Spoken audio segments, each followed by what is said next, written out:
The performance is outstanding. We can offer it to the consumer at an affordable price. Dean Snell here, back again at Snell Golf for another episode of Tech Talk. You send the questions and I'll answer the best I can. This question comes from Nate Dean. Is a driver test the best way to pick my golf ball? So Nate, thanks for the question.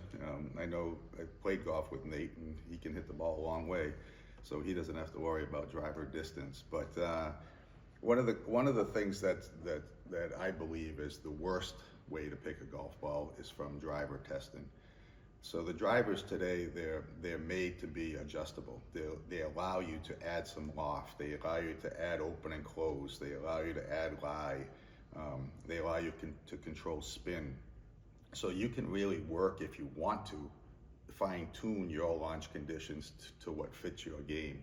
So in the past, there used to be a test that one manufacturer used to do, which was a fitting for golf balls, and you would hit 3 golf balls of one type and 3 of another.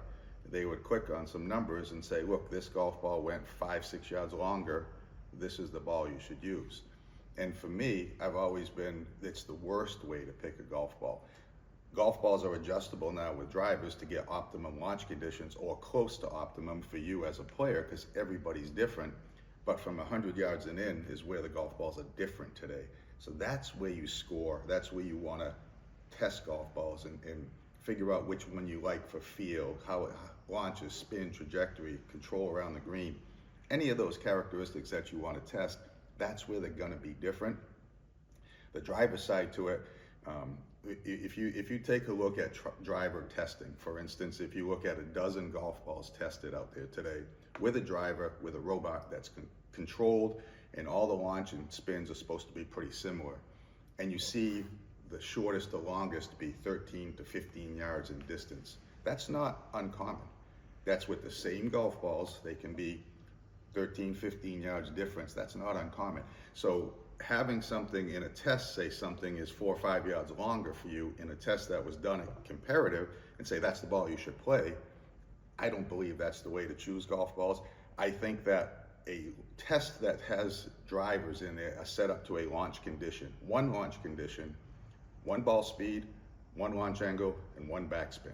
That's what it's set to. Now, when your golf ball is tested against that 1 launch condition, if you're a little bit higher spin, it may be a little bit shorter. If you're a little bit lower spin and flies higher, it may be a little longer. But you have the ability with your driver to adjust to those things anyway. So picking a golf ball based on that test is the worst way to pick a golf ball when they're only different from 100 yards and in. So my recommendation has always been test golf balls from 100. If you're a better player, 150 yards and in, find what you like in the performance that you see there, and then you can always go back and adjust your driver to fit what fits your game and what kind of look that you like with flights. The performance is outstanding. We can offer it to the consumer at an affordable price.